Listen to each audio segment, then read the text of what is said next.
So, usap-usapan na naman ngayon si Boss Toyo dahil naglabas siya ng own version documentary about sa dump site sa Subic, Zambales.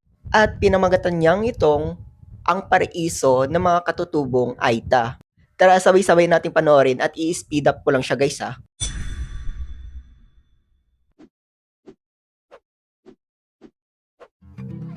Tapos, iniluluwas po namin ng tubig para itinda. Para, para magkaroon ng biyaya katulad ng bigat, ng ulam ganyan. Opo talaga. Importante po talaga sa amin ang kabundukan. Halos patungkol po ng buhay namin kasi yan po kami nabubuhay eh. Sa bundok. Katulad ng pagtatanim, mangunguha ng mga puso ng saging, ganun lang po ang hanap buhay namin dito.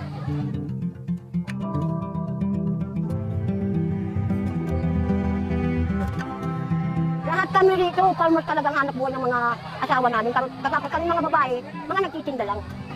Pero kinakakarangal naman namin yung pagtitinda kasi mapakalinis naman na pamamaraan ngayon. Kaya nandito kami ngayon sa Zambales, sa barangay. Ano ba barangay ito? Ano ba ito? Barangay Tubag? Alibang, barangay Alibang. Kasi nag-distribute kami ng mga Jollibee Berries sa mga bata at mga magulang. Tapos mamaya yung mga bigas naman.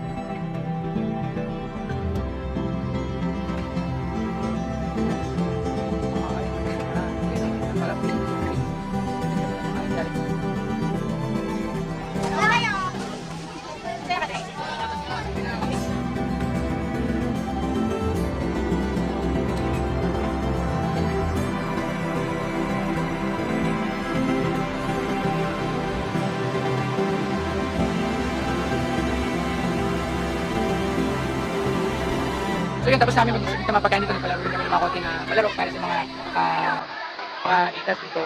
Pakita natin yung campsite kung saan tingnan natin kung ano ba talaga yung kalagayan ng campsite na napanood natin lahat. Tara, punta natin sa manyo.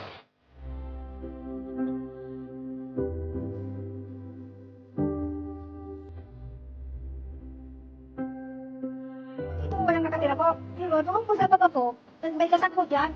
Kaya po, nakita po natin yung sa video na bumaba yung basulat dyan po sa may sapa. Pero may katutubo po dyan. Ang pinag-iigiban po nila dyan sa sapa. Kaya nakita natin po yung tao na nandun. Ito po ang ipan lang niya. Sa lahat ng sakit. So makikita nyo, ito na siya ngayon, unti-unti nang nililinis. At unti-unti nang inaalis. At ngayon nga, ito nililinis na nila. Ito makikita nyo mga aksidente dito, ito yung nandun sa baba pa. So dati ito punong-puno. Ngayon, nagsimula na silang linisin. Yan, nakakalungkot. Pero kung tingnan natin, ito mga basura na to. Kung hindi ito, nandito nasan siya. So, sa liblib na lugar, sobrang daming basura.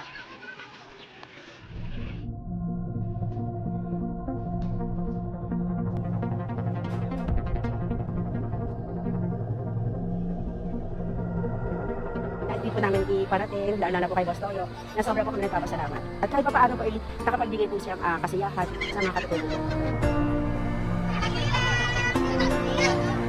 Pagtabla ulit, o talo.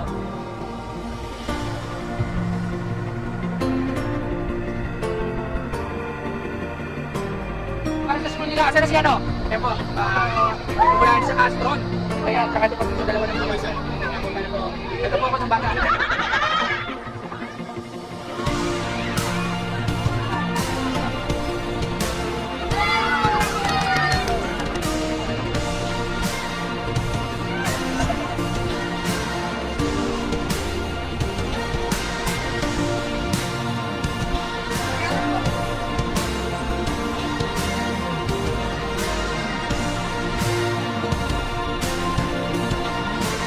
Dapat honest tayo, nakakanyan sa buhay. Dapat lagi tayo sapat.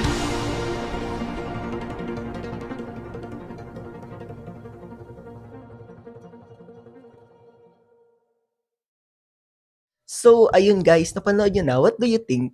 And nakita ko to isang post ng isang netizen. Sinabi niya dito, pakisabi kay Boss Toyo, hindi documentary ang 6-minute short video. Which is correct, 6-minute short video. Parang montage lang nga dun at nilagyan ng voice over niya at melodramatic na na music. Tapos sinabi, yun, okay na to, documentary na to.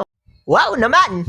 Sinabi niya pa dito, ang documentary ay isang long-form video na tinatalakay ng masinsinan ng isang topic, be it isang issue or phenomenon sa isang lugar.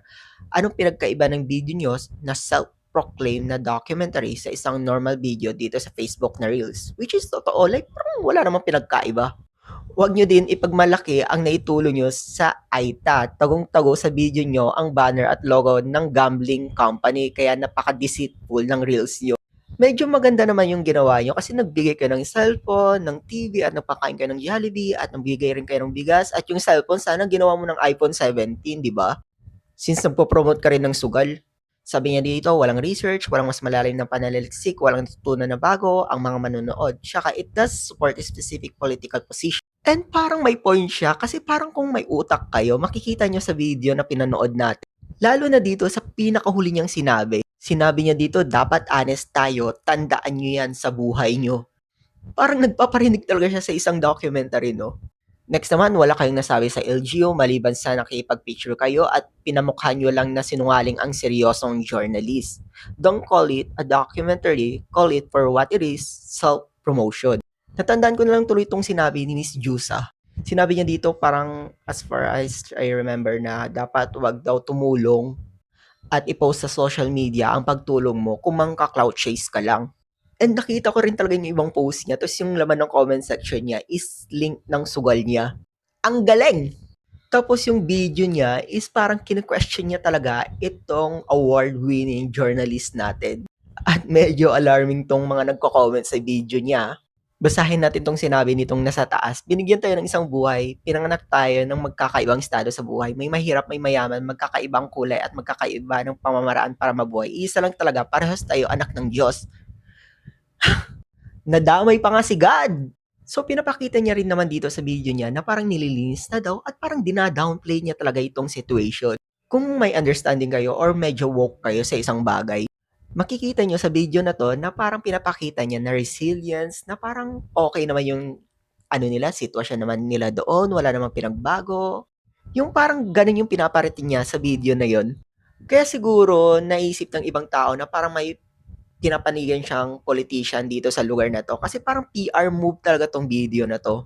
And hindi ko rin talaga alam kung totoo tong mga haka-haka. Kasi ang dami rin nagsasabi sa comment section or mga tao na baka daw tatakbo daw to as senator sa next election. I mean, it's possible. Lalo na kung kinakalaban niya ay isang media. Parang possible talaga.